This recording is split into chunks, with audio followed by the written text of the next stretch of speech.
Netanyahu के युद्ध ने डोनाल्ड ट्रंप को बहुत बड़ा तनाव दे दिया है। गाजा में आए दिन धमाके देखने वाली दुनिया को कतर में हुए इजरायली हमले ने चौंका दिया है। हालात ऐसे बने कि इजरायली एयर स्ट्राइक ने अमेरिका के अरब वर्ल्ड वाले समीकरण भी बिगाड़ दिए हैं। कतर और इजराइल के बीच तनाव बढ़ता जा रहा है और अब इस सबसे अमीर अरब देश ने इलाके के बाकी देशों को इजराइल के खिलाफ एकजुट करने की मुहिम शुरू कर दी है। कतर को छोटा सा देश समझकर हमला करने वाले नेतन्याहू को पछताना पड़ सकता है, क्योंकि कतर ना तो यमन है, ना ही लेबनान और ना ही सीरिया की तरह उसे पीटा जा सकता है। डोनाल्ड ट्रंप और कतर के अमीर के बीच करीबी संबंध है और कतर पर हुए हमले ने ट्रंप को भी ऊपरी तौर पर ही सही लेकिन झकझोर कर रख दिया है। अब ट्रंप की टेंशन की बड़ी वजह क्या है वो समझिए। कतर की राजधानी दोहा में अरब और इस्लामिक देशों की एक मीटिंग होने जा रही है। 9 सितंबर को हुए इजरायली अटैक के बाद कतर बहुत ज्यादा आक्रामक है। हमास को मारने वाला इजरायली मिशन फेल तो हो गया, लेकिन इजराइल के हमले ने कतर को बहुत गहरी चोट दी है। इजराइल के एयर स्ट्राइक ने यूरोप से लेकर अमेरिका तक सबको बेचैन कर दिया है और अब कतर के तेवर बता रहे हैं कि वो इजराइल के खिलाफ एक नया फ्रंट खोलने जा रहा है। संयुक्त अरब अमीरात के राष्ट्रपति शेख मोहम्मद दोहा का दौरा कर चुके हैं। यह दौरा कतर पर इजरायली हमले के फौरन बाद हुआ। यूएई के राष्ट्रपति को एयरपोर्ट पर लेने खुद कतर के अमीर आए। मुश्किल के वक्त दूसरे अरब देश का ऐसा साथ मिलना कतर को बड़ी हिम्मत दे रहा है। इस दौरे ने एंटी इजराइल मोर्चे के खड़ा होने के पहले संकेत दिए हैं। अरब देशों के बीच जो कुछ चल रहा है उसकी सुगबुगाहट अमेरिका को हो चुकी है और इसीलिए अब एंटी इजराइल अरब फ्रंट बनते हुए नजर आने लगा है। बदले की आग में जल रहे कतर ने अब अपनी ताकत का इजहार करना शुरू कर दिया है, जिसमें वो सभी अरब और इस्लामिक देशों को एक साथ लेकर एक बड़ा ऐलान करने जा रहा है। क्या दोहा में होने वाली मीटिंग को लेकर डोनाल्ड ट्रंप बहुत ज्यादा तनाव में है और इसीलिए उन्होंने अपने विदेश मंत्री को इजराइल भेजा है? Well, I'm not thrilled. I'm not thrilled about it. I don't have to do that. I'm not thrilled about the whole situation. It's not a good situation. But I will say this: we want the hostages back, but we are not thrilled about the way that went down today. I'll be giving a full statement tomorrow, but I would tell you this: I was very unhappy about it. Very unhappy about every aspect, and we got to get the hostages back. But I was very unhappy about the way that went down. इसमें कोई शक नहीं कि Netanyahu ने बहुत बड़ा कदम उठाया है। नेतन्याहू ने साफ साफ कहा है कि हमास को पूरी तरह मिटाने के लिए वो हर कदम उठाएंगे, फिर चाहे जमीन कोई भी हो, कहीं भी हो। कतर में हुए इस हमले के टारगेट पर थे हमास चीफ खलील अल हैया, लेकिन इस हमले में वो बाल बाल बच गए। हालांकि 6 लोगों की इस हमले में मौत हुई है। बहुत से सवाल उठ रहे हैं, क्या कतर में हमले के बाद हमास के नेता खुद को यहां पर महफूज समझेंगे? क्या नेतन्याहू दोबारा ऐसा हमला नहीं कर सकते? दोहा में हमास के लीडर्स पर हमला हुआ, लेकिन इजरायली अटैक में जिन लोगों की जान गई उनके जनाजे पर कतर के अमीर भी पहुंचे और कसम खाई कि कतर इस चोट को नहीं भूलेगा। कतर ने ऐलान कर दिया है कि इजराइल का हमला उसे मध्यस्थता करने से नहीं रोकेगा, यानी हमास से डील करना जारी रहेगा और इसीलिए अब इजराइल के सामने कतर नाम का दुश्मन भी तैयार हो चुका है।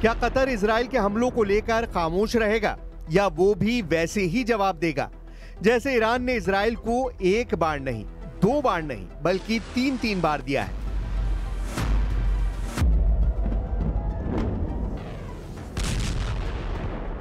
तेल अवीव और हाइफा में गिरती हुई ईरान की मिसाइल देखिए। 13 जून को तेहरान पर इजराइल के हमले के बाद शुरू हुई इस जंग में ईरान ने इजराइल पर 600 मिसाइल दागी थी। इजराइल के कई शहरों का यही हाल हुआ था। फिर 12 दिन बाद अमेरिका के दखल से ईरान और इजराइल के बीच युद्ध विराम हुआ। क्या कतर ऐसा ही जवाब देने की ताकत रखता है? आर्थिक रूप से सबसे मजबूत अरब देश कहा जाने वाला कतर है तो बहुत छोटा सा मुल्क, लेकिन हथियारों के मामले में ये सबसे बेहतरीन वेपन सिस्टम से लैस है।